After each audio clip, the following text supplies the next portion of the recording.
Okay, I'm going to show you how to do long multiplication. There are two main ways of doing this. I'm going to start with the grid method.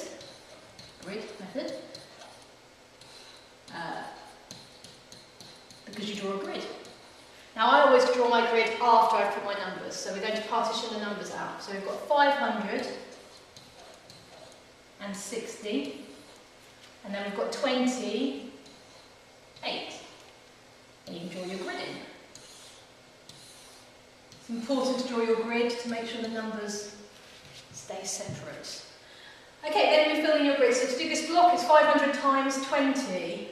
So that's 10,000. Here is 60 times 20. 1,200. This is 500 times 8 down here. And over here. Okay. So once I've got to that stage, I've done 4 multiplication problems there. So the answer is still in 4 pieces, so we need to add it all together to make the final answer. So down the side, doesn't matter if you go out of the box when you're doing your working out. I'm going to go out of the box a bit. I always try and put the numbers from the biggest to the smallest to try and keep them in their right columns.